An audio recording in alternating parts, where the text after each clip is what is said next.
Hello friends, welcome to lunch services. This is Ram Soni. इस समय मध्य प्रदेश में चल रहा है शाला प्रवेश उत्सव। अब देखिए, शाला प्रवेश उत्सव में इसमें हमारे देश की, भारत की केंद्रीय महिला एवं बाल विकास राज्य मंत्री ने भी पार्टिसिपेट किया है। इनका नाम है श्रीमती सावित्री ठाकुर। देखिए, आपको पता होना चाहिए हमारे यहाँ 3 प्रकार के मिनिस्टर होते हैं।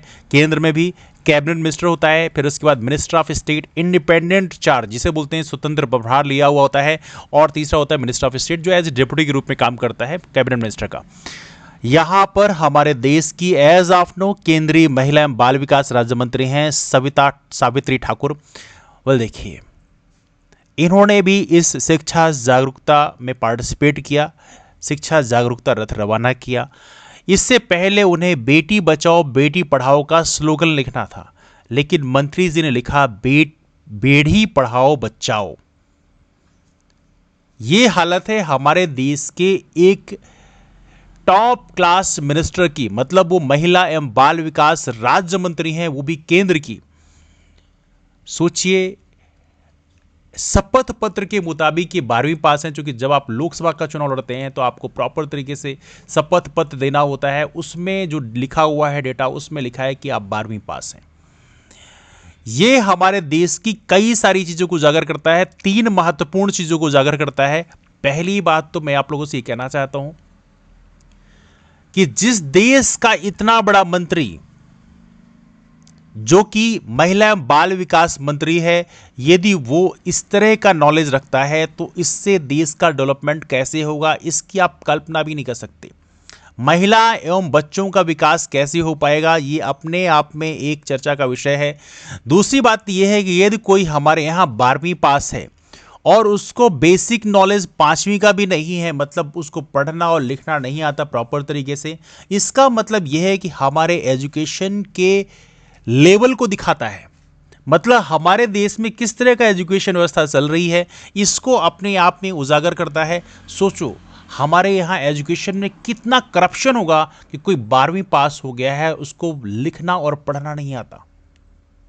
यह अपने आप में एक सोचने वाली बात है।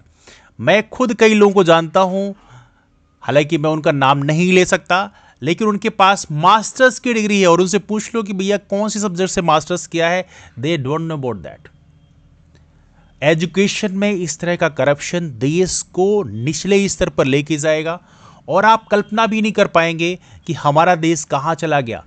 मध्ययुगीन भारत को हम लोग डार्क एज कहते हैं, और उसकी वजह भी एजुकेशन ही थी। यदि एजुकेशन में इस तरह से भ्रष्टाचार होगा तो हमारा देश निचले पायदान तक पहुंच जाएगा। तीसरी बात मैं आप लोगों से और भी कहना चाहता हूं कि देखो, हमारे यहाँ जितने भी एक्शंस लिए जाते हैं उसमें जो मिनिस्टर्स होते हैं उनका एक बड़ा रोल होता है। पॉलिसी डिसीजन में उनका एक बहुत बड़ा रोल होता है। सोचो, जब ऐसे लोग मंत्री बनेंगे जिनको कोई जानकारी नहीं है, कोई एम्बिशन नहीं है, जब वो किसी डिपार्टमेंट के मिनिस्टर बनते हैं तो कैसे वो सही फैसले ले पाएंगे। ये अपने आप में एक सोचने वाली बात है। ये अपने आप में एक डिबेट का टॉपिक है। सोचो, उनके नाम पे दूसरे फैसला लेते हैं। मैंने खुद आज एजुकेशन डिपार्टमेंट में देखा है, एजुकेशन डिपार्टमेंट में इतना करप्शन है हमारे मध्य प्रदेश में। एक किसी भी जगह चले जाओ, ब्लॉक एजुकेशन ऑफिसर चले जाओ, डिस्ट्रिक्ट एजुकेशन ऑफिस चले जाओ, वहां पे इतना भ्रष्टाचार है। कोई भी काम के लिए चले जाओ, बिना पैसे लिए काम नहीं होते। हर एक चीज का प्रॉपर तरीके से मेनू कार्ड बना हुआ है कि आपके इस काम के इतने रुपए लगेंगे, इस काम के इतने रुपए लगेंगे, बस वो प्रिंटेड फॉर्म में नहीं है। जैसे आप होटल में जाते हो खाना खाने तो आपको मेनू कार्ड दे दिया जाता है, बस वो प्रिंटेड फॉर्म में नहीं, लेकिन लोगों को मुंह जुबानी याद है। ये शिक्षा व्यवस्था को गर्त में ले जाने का ये एक सिंबल है। अगर इस वक्त भी हम लोग समझदार नहीं हुए तो आने वाले कल में हमारा ये जो टाइम है, जिसको आप कलयुग बोलते हो, ये भी डार्कर एज ही बन जाएगा। ये हमारे हाथ में डिसाइड करना कि हम अपने देश को कहां पे ले जाना चाहते हैं। एक गीत है, दुश्मन न करे दोस्त ने वो काम किया है। इसके लिए हमें किसी फॉरेन इन्वेडर की आक्रमणकर्ता की जरूरत नहीं है। हमारे देश के लोग ही खुद इसको बर्बाद करने में जुटे हुए हैं। और एक और चीज कही जाती है कि जब किसी गुनहगार को अदालत से सजा नहीं मिलती, गुनहगार उतना बुरा नहीं होता जितना अदालत उसे सजा ना देकर बना देती है। तो हमारी भी रिस्पॉन्सिबिलिटी है कि जब हम ऐसे लोगों को प्रतिनिधि चुनते हैं एक नागरिक के तौर पर, तो उसके लिए हम भी जिम्मेदार हैं। तो हमें लगता है कि हमें एक ज्वाइंट एफर्ट लेना चाहिए, कलेक्टिव रिस्पॉन्सिबिलिटी लेनी चाहिए, और तभी जाकर हम अपने देश को बेहतर बना पाएंगे। आपकी राय क्या है आप नीचे कमेंट करके जरूर बताएं। मुलाकात करते हैं फिर, तब तक के लिए bye bye and take care.